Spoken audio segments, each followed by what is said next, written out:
ವೇದಿಕೆ ಮೇಲೆ ಹಾಗೂ ಇಲ್ಲಿದ್ದಂಥ ಎಲ್ಲ ಸ್ನೇಹಿತರಿಗೆ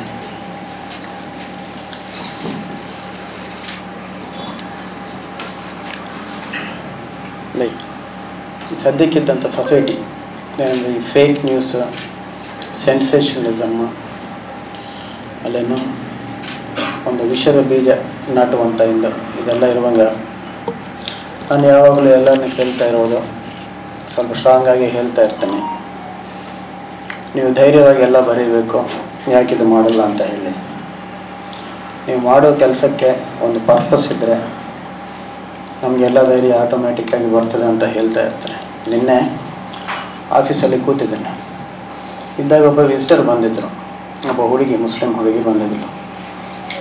ಏನಂತ ಕೇಳಿದ್ರೆ ಒಂದಿಷ್ಟು ಪೇಪರ್ಸ್ ಇದ್ದಾವೆ ಕಟ್ಟೆ ಕೈಯಲ್ಲಿ, ನನ್ನ ಹತ್ರ ಏನಾದ್ರು ಪೇಪರ್ ಬಂದರೆ ಓದೋ ಅಭ್ಯಾಸ ಇದೆ ನನಗೆ ಕೂಡ, ಏನಮ್ಮ ತೋರಿಸಿ ಒಂದೊಂದು ಅಂತ ಹೇಳಿ.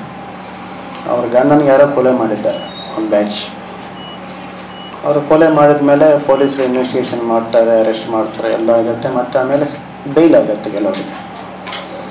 ಆವಾಗ ನಮ್ಮವ್ರಿಗೆ ಬೇರೆ ಬೇರೆ ಕಾರಣಗಳಿಂದಾಗಿ ಅಷ್ಟು ಆಗಲ್ಲ ಫಾಲೋ ಅಪ್ ಮಾಡೋದು. ಬಟ್ ಅವರು ಒಬ್ಬರೇ ಬೈಲಾದವರೆಲ್ಲರಿಗೆ ಹೈಕೋರ್ಟಿಗೆ ಹೋಗಿ ಅಲ್ಲಿ ಬೇಲ್ ಕ್ಯಾನ್ಸಲ್ ಮಾಡಿಸ್ಕೊಂಡು ಮತ್ತೆ ಅರೆಸ್ಟ್ ಮಾಡಿಸ್ತಾರೆ. ಅಷ್ಟು ಆಗಿದೆಯೇ ಆಯಿತು. ಕೆಲವರು ಹೈಕೋರ್ಟಲ್ಲಿ ಬೇಲ್ ಮಾಡ್ಕೊಳ್ತಾರೆ. ಸುಪ್ರೀಂ ಕೋರ್ಟ್ ತನಕ ಒಬ್ಬಳೇ ಹೋಗಿ ಫೈಟ್ ಮಾಡ್ಕೊಂಡು ಏನೋ ಮಾಡ್ಕೊಂಡು ಪಾಪ ಅದು ಕೂಡ ಕ್ಯಾನ್ಸಲ್ ಮಾಡಿಸ್ಕೊಂಡು ಬಂದಿರ್ತಾರೆ. ಬಂದು ಆಮೇಲೆ ನಾವೇನು ಕೆಲಸ ಮಾಡಬೇಕು ಇದು ಮಾಡಪ್ಪ ಅಂತೇಳಿ ಸ್ವಲ್ಪ ರಿಕ್ವೆಸ್ಟ್ ಮಾಡೋಕ್ಕೆ ಬಂದಿರ್ತಾರೆ. ಅದು ನೋಡಿದ್ದಾಗ ನಮ್ಗೆ ಅನಿಸುತ್ತೆ ಎಷ್ಟು ತಲೆನೋವು ಯಾರಿಂದನೂ ಮಾಡೋಕ್ಕಾಗಲ್ಲ. ಬಟ್ ಆದರೆ ಕೂಡ ಯಾಕೆ ಈ ಹುಡುಗಿ ಹಿಂಗೆ ಹೋಗಿ ಪ್ರಯತ್ನ ಮಾಡ್ತಿದ್ದಲ್ಲ ಅಂತ ನೋಡಿದ್ದಾಗ she has a purpose to fight for.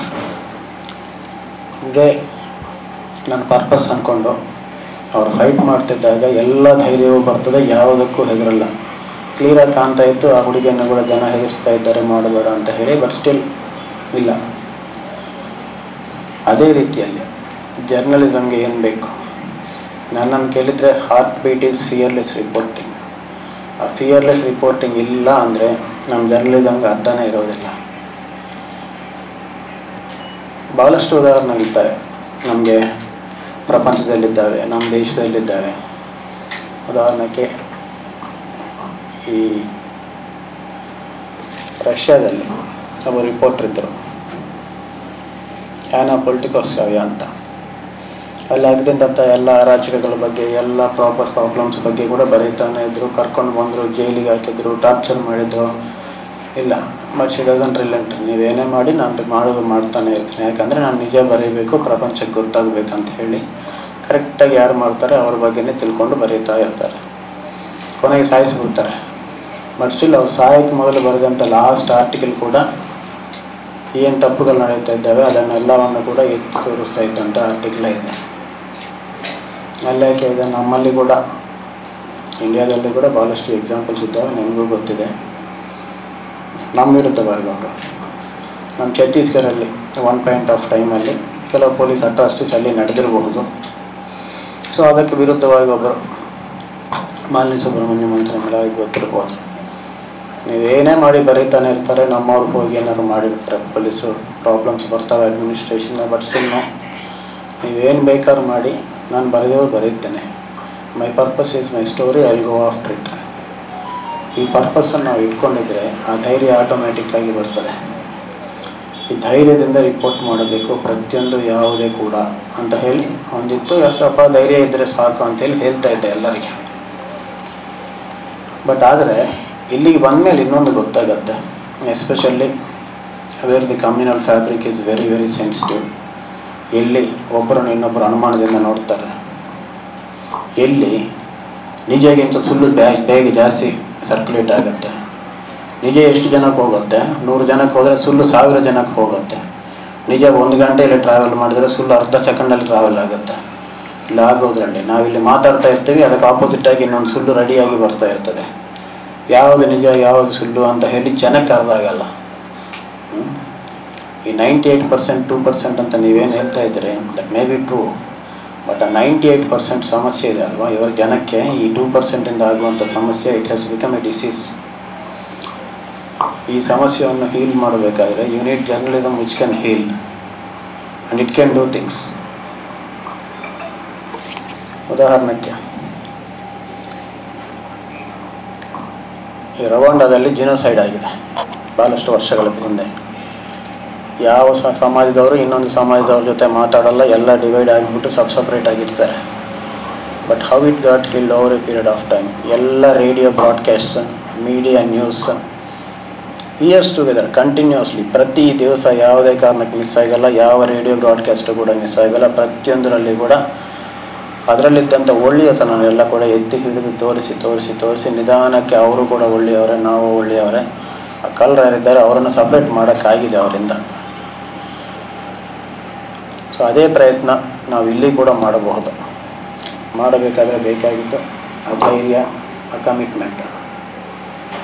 ಇನ್ನೊಂದು, ಇಂಥ ಜಾಗದಲ್ಲಿ ನಮಗೆ ನಾರ್ಮಲಾಗಿ ರಿಪೋರ್ಟ್ ಮಾಡಬೇಕಾದ್ರೆ ಏನು ಬೇಕಾಗಿದೆ ಜಾಸ್ತಿ ಗೊತ್ತಿಲ್ಲ ನಿಮ್ಮ ಕೆಲಸ ಬಗ್ಗೆ ನನಗೆ. ಬಟ್ ನನಗೆ ಅನಿಸೋದು ಸ್ಪೀಡಿಗಿಂತ ನಿಖರತೆ ಇಂಪಾರ್ಟೆಂಟ್.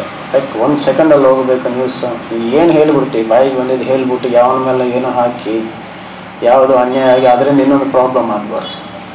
ಸೊ ನಾವು ಬರೆಯೋ news where it is going perfectly or not, ಅದು ಇಂಪಾರ್ಟೆಂಟ್. ಅದಾಗಿದ ಮೇಲೆ ನನ್ನನ್ನು ಕೇಳಿದರೆ truth is more important then balance. ನಿಮಗೆ ಗೊತ್ತಿರ್ತದೆ ಸತ್ಯ ಯಾವುದಂತ ಹೇಳಿ ಕೆಲವು ಕಡೆ ಎಲ್ಲರಿಗೂ ಕೂಡ. ಬ್ಯಾಲೆನ್ಸ್ ಮಾಡಬೇಕನ್ನೋ ಉದ್ದೇಶದಿಂದ ನೀವು ವಿಕ್ಟಿಮ್ಗೆ, ಆರೋಪಿಗೆ ಒಂದು ಮಾಡೋಕ್ಕಾಗಲ್ಲ.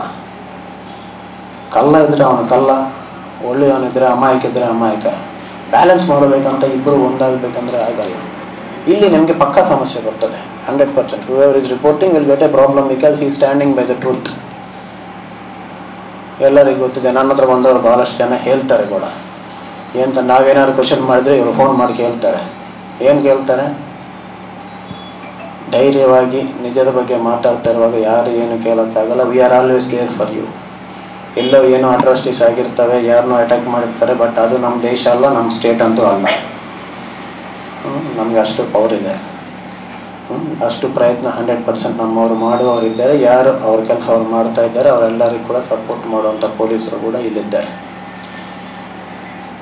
ಎಲ್ಲ ನಡೆಯುವಾಗ ಇನ್ನೊಂದು ಸ್ವಲ್ಪ ಎಂಪತಿ ಯಾಕೆ ಆಗ್ತಾಯಿದೆ, ಯಾರಿಗೆ ಏನು ಕಷ್ಟ ಆಗ್ತಾಯಿದೆ ಒಂದು ಸಮಸ್ಯೆ ಆದಾಗ. ಈ ಮೂರನೇದು ಒಂದು ಸ್ವಲ್ಪ ಎಂಪತಿ ಇಟ್ಕೊಂಡು ರಿಪೋರ್ಟಿಂಗ್ ಮಾಡಿದರೆ ಎಲ್ಲಿ ಕೂಡ ಯಾವ ಸಮಸ್ಯೆ ಕೂಡ ಬರೋದಿಲ್ಲ. ಮುಂದೆ ಏನಂದರೆ ಸೇಮ್ ನನ್ನ ಪರ್ಪಸ್ ಇದೆ, ನಾನು ಅದರ ಪ್ರಕಾರ ಮಾಡಬೇಕು ಹೋಗಬೇಕಂತ ಹೇಳಿ ಅಂದ್ಕೊಂಡಿದ್ದಾಗ ಯಾವುದು ಕೂಡ ಅಡ್ಡ ಬರಲ್ಲ. ಸೊ ಈ ಹೀಲಿಂಗ್ ಪ್ರಾಸೆಸ್ ನೀವು ಆಲ್ರೆಡಿ ಸ್ಟಾರ್ಟ್ ಮಾಡಿದ್ರಿ. ಏನು ಬ್ರ್ಯಾಂಡ್ ಮಂಗಳೂರು ಅಂತ ಸ್ಟಾರ್ಟ್ ಮಾಡ್ಕೊಂಡಿದ್ರೆ it is or a process of healing.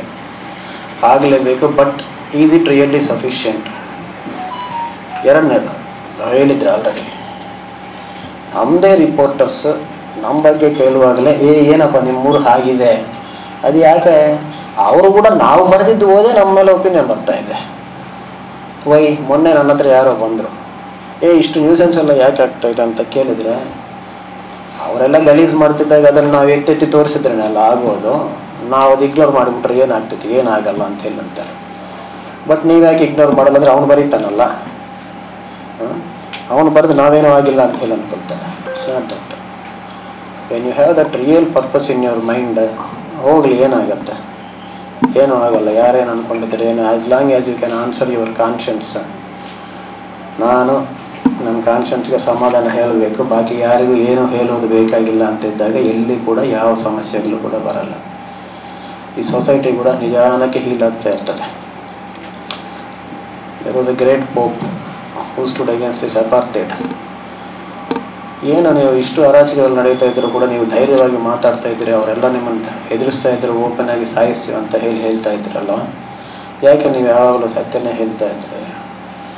ಅವ್ರು ಹೇಳ್ತಾರೆ ಈ ಯಾವುದು ಏನೇ ಆಗಿದ್ರು ಕೂಡ ಕೊನೆಗೆ ಬೆಳಕು ಬರಲೇಬೇಕು, ಬೆಳಕು ಬಂದಾಗ ಎಲ್ಲ ಕತ್ತಲು ಓಡೋಗುತ್ತೆ ಅಂತ ಹೇಳ್ತಾರೆ ಕ್ಲಿಯರಾಗಿ. In one way that lighting is nothing but sunrise or whatever. ಆ ಬೆಳಕು ಜರ್ನಲಿಸಮ್. ಆ ಶಕ್ತಿ ನೀವು ಕೊಟ್ಟಿಲ್ಲ ಅಂದರೆ ಆ ಬೆಳಕು ಬರೋದಿಲ್ಲ, ಆ ಸಮಾಜ ಕತ್ತಲಲ್ಲೇ ಇದ್ಬಿಡ್ತದೆ, ಆ ವ್ಯಾಧಿಗೆ ಟ್ರೀಟ್ಮೆಂಟು ಸಿಗಲ್ಲ. ಆ 98% ಜನ 2% ಸಫರ್ ಆಗ್ತಾನೆ ಇರ್ತಾರೆ ಯಾವಾಗಲೂ ಕೂಡ. So for you to become that light ಏನಾಗಬೇಕು? You have to do journalism with a heart, question with a spine, report with conscience. ಈ ಮೂರು ಆದರೆ ಎಲ್ಲಿ ಕೂಡ ಯಾವ ಸಮಸ್ಯೆನೂ ಬರೋಲ್ಲ. ನನಗೆ ಗೊತ್ತಿತ್ತು. ನಮಗೇನಾದ್ರು ಸಮಸ್ಯೆ ಇದ್ದರೆ ನಾವು ಯಾವಾಗಲೂ ಇದ್ದೀವಿ ಇನ್ ಫೇರ್ ರಿಪೋರ್ಟಿಂಗ್. ಇದರಲ್ಲಿ ನಮ್ಮಲ್ಲೇ ಕೆಲವು ಮಿಸ್ಚೂಸ್ ಎಲಿಮೆಂಟ್ಸ್ ಇರ್ತವೆ. ಏನೇ ಇದ್ದರೆ ಅವರೆಲ್ಲ ಸೆಟ್ ಆಗ್ತಾರೆ ಎಲ್ಲರೂ ಕೂಡ. ನಿಜ, problem with truth it will definitely come out. It may be matter of time always. ಅಷ್ಟೇ, ಸ್ವಲ್ಪ ಟೈಮ್ ಆಗ್ಬೋದು ಕೆಲವು ಸಲ. ನಿಜ, ಇದು ನಡೀತಾ ಇರ್ತದೆ. ಕೊನೆಗೆ ಇಷ್ಟೆಲ್ಲ ಆದಮೇಲೆ ಎಲ್ಲ ಗಲಾಟ ಗಲೀಜು ಗಜಿಬಿಜಿ ಏನೇ ಇದ್ದರೂ ಕೂಡ ಇವತ್ತಿಲ್ಲ ನಾಳೆ, ನಾಳೆ ಇಲ್ಲ ನಾಳಿದ್ದು ಇನ್ನೊಂದಿಷ್ಟು ಕೊಲೆಗಳಾಗ್ಬೋದು, ಏನೇ ಆಗ್ಬೋದು. ಬಟ್ ಕೊನೆಗೊಂದು ಇನ್ ಫ್ಯೂಚರ್ ಒಂದು 20 ವರ್ಷ 10-15 ವರ್ಷ ಆದಮೇಲೆ ಆದರೂ ಶಾಂತಿ ಬರಲೇಬೇಕು. It will be a continued piece.